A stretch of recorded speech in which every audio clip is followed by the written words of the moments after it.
What is going on, everyone? My name is Boit, and I'm back with some more Age of Mythology. The Titans action spawning in the red color, playing as Thor. His name is Shelty. His opponent today in the blue color, playing as Kronos. His name is Kimo.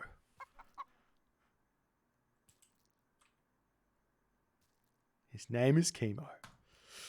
Game number 4, ladies and gentlemen. It's best of 5. Every series in this tournament is going to be a best of 5.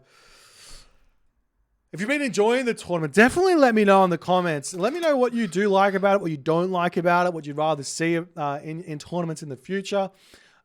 This is one of the more fun tournaments that I like to host, like in the Pandora's Box realm. We've now got a Pandora's Box type tournament. We've got a Divine Intervention type tournament. We've got a Champions League type tournament. We've got to have the Phoenix Reborn 2 happening as well. Hopefully a team game tournament. With the news of Retold coming in 2024 with no actual set date, that kind of indicates to me that we're going to be seeing Retold in like fourth quarter of 2024 rather than like middle of the year. So that means we've got time for several more Titans tournaments to run before we actually get to enjoy the wonderful thing that will be Age of Mythology Retold. We'll see how this game's going to go. Now, Kronos versus Thor kind of goes two ways.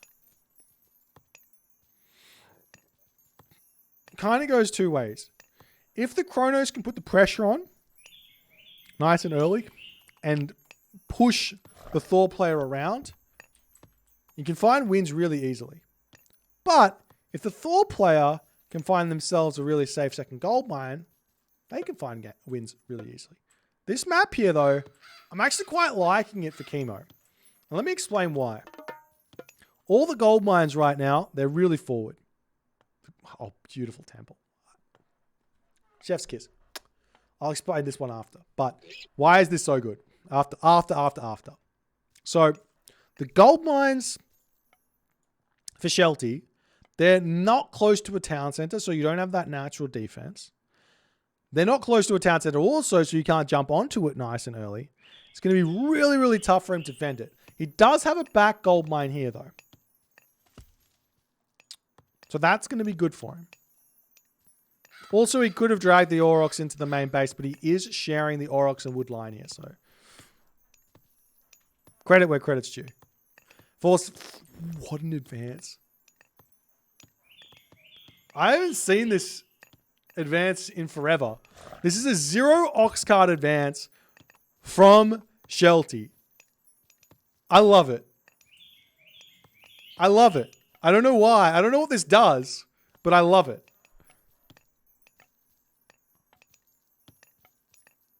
I don't know what this does, but I absolutely love it. Relic over here, we do have the Wedge at I minus 10%. Food, wood, gold cost there. Up in this middle of the map, we haven't scouted it yet, but the Eye of Ormlu with the 5% extra counter infantry damage there. As the Oracle getting pushed back. And, I mean, I don't know what Shelty's plan is here, because he needs to get like 2 Ox carts out straight away. I don't know what his plan is. Relic over here has been picked up. Bit sad there for Shelty. No cheaper myth units there, but that advance is so obscenely fast. That's so obscenely fast. Sub 4 minutes for Thor.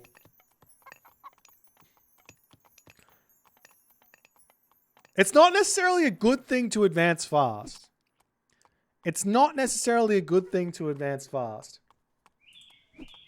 Why? Because it means you get less total resources because the villages are coming out later. Well, you're missing a couple of villages or whatever. Does he have 6 villages? I think it's only like 1 villager. He did save all of those Ox carts as well, though, so I'm a big fan. Big fan of that. He probably could have also saved the gold mine as well by dragging the Aurochs underneath the town center, which would have been absolute chef's kiss. Anyways.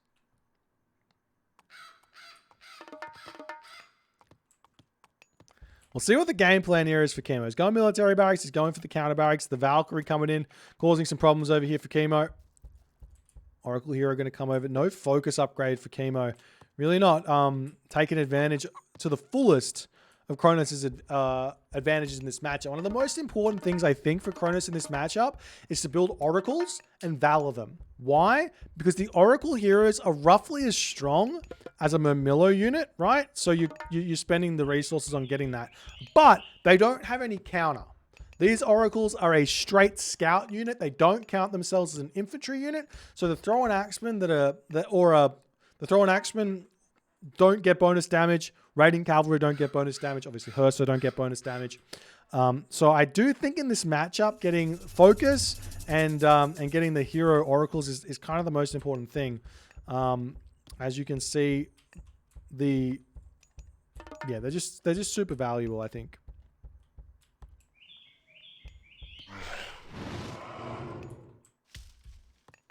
As we do see the Promethean offspring now going to start moving across the map looking for some hits.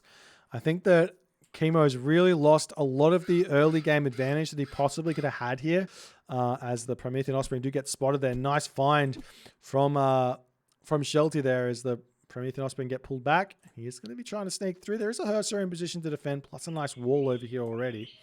But yeah, with Kimo not taking advantage of the early oracle pressure, I'm not sure what else he can do here in order to prevent Shelty from getting everything that he possibly wants and more. It's up on this position. We do see double manners onto those elks over there. The army going to start moving across the map here as well.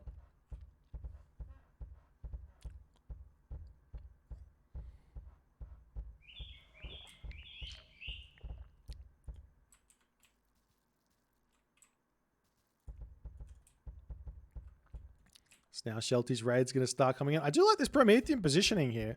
It's going to be a nice little assistance on the defensive end. But the villagers here will have to garrison while the Promethean tries to get some damage done. Can use the citizen to pop out here and get some shanks done.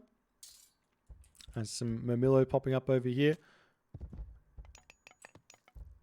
Does focus gives damage as well, right? Wait, why don't you show up there? It's just movement speed. Okay. So the Murmillo is a little bit stronger than the Oracle Hero. So I'm a little bit off on that comment before. I thought maybe I was misremembering Extended Edition or something. Kimo going to be pulling back over here. Raiding cavalry, moving across the map, looking for someone to attack, but there's nothing here. It's good defense so far from Kimo. Though the citizen getting targeted down does get into that tower nicely. Promethean going to pop out, get some defense on this position.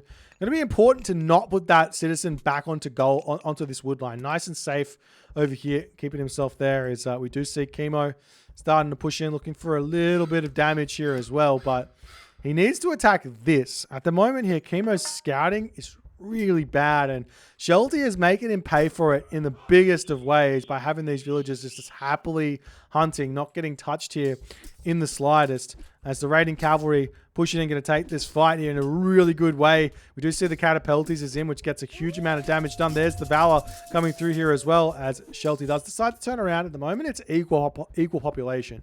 Shelty's macro in this game has been absolutely superb. He's got 28 villagers to the 13 citizen. Kimo's only at 99 population. Generally speaking, Atlantean's not in front on the population. He's having some difficulties.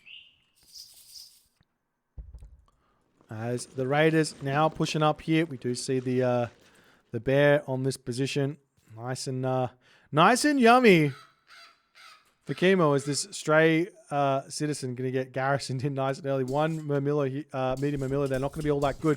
As the engagement pushing through here from Kimo, this forest fire is not hitting anything here in the slightest. I hate defensive forest fires, ladies and gentlemen. You don't ever. Just don't use a defensive forest fire. Just use it on your opponent. At the very least, making him have to move. But it does look like Kimo's army has gotten absolutely dismantled here in this fight. Terma Murmillo Catapulte here against what Shelty has constructed just has not managed to make it work. Up here, we do see these medium raiders getting taken out as well. Kimo going to be pulling back. He has not taking this fight very well in the slightest. I don't know if it was just a bad fight or whatnot, but Kronos does not build Terma. Terma are not good for Kronos. You've got to build Caraballister, you've got to build Catapeltes, you've got to build Murmillo as your army composition. The fact of the matter is there any point in building Murmillo in this matchup if your opponent's building Raiding Cavalry? I think the answer is maybe no. Because the Catapult is just much, much better. You're not going to get that much of an advantage having Murmillo attacking throwing axemen versus Catapeltes attacking throwing axemen. The Caraballis are the unit you want to be using to kill off those throwing axemen anyways. As Shelty has found himself an advantage now, and he is going full send with his army. He's got the Valkyries out. He's still on hunt. He's grabbing wood over here. He's got the chickens over here. He can grab those elk over there at any point there as well. Just having the safety of the villagers on the chickens for the time being. But he's got to know he's in a great position at this point, as the mana over here going to be getting taken out. The unit's pushing up on this position as well as the throwing axeman pulling in. Going to be trying to pick off those Murmillo there. As Shelty now looking to engage this one. The raiding cavalry slowly but surely taking out this mana, as Shelty realizes the more fights he takes, maybe the better, maybe not. With those Valkyrie, they're getting taken out by those hero term. You've got to be a little bit careful as the raid is pulling away from here.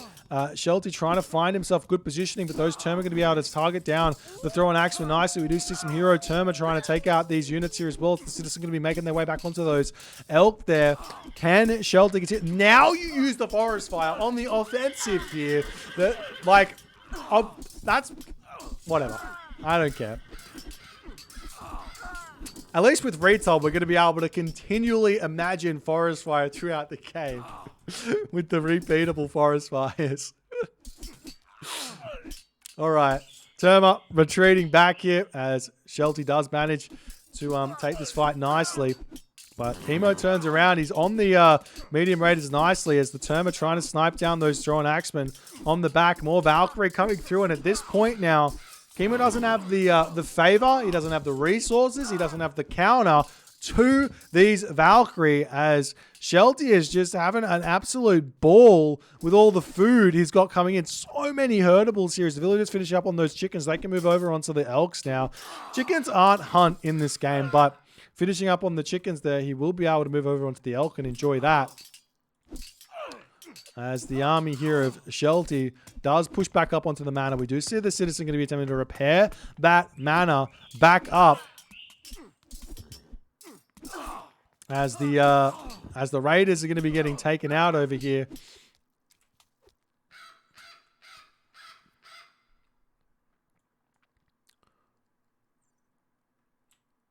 And Kimo on this position here.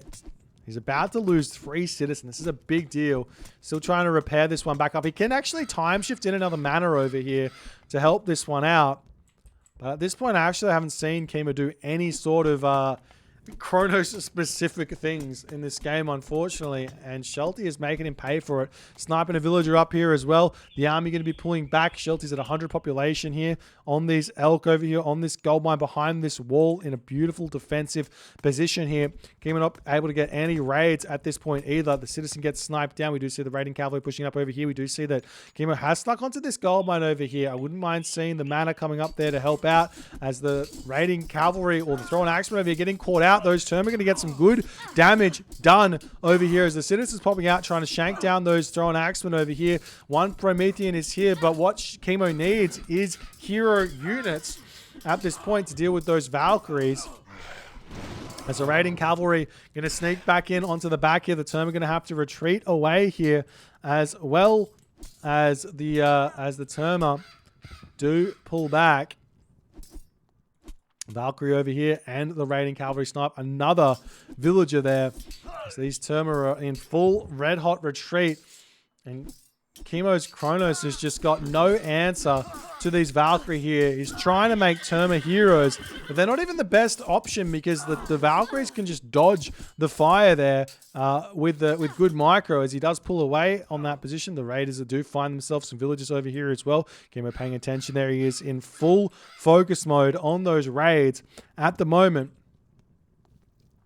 as Kimo pulling back here as well. We do see the raiding cavalry now spotting the villagers on that gold mine. Finally, as the hero citizen can come in and get some damage done, but some low HP villagers here going to get pushed off. The army swinging around, throwing axemen coming down there. These villagers still on these elk here can take that gold mine up there if they so choose. Population differential 88 to 95 is the amount going to be coming down. 15 citizen to 50 villagers. Shelty's economy is absolutely pumping here as he is still pushing forward, and we see a town center coming up on the front here for Shelty. This is such a big move, a big power move. One, it takes it away from Kimo in this game, but two, it gives a defensive position for Shelty to continue putting pressure onto this gold mine here.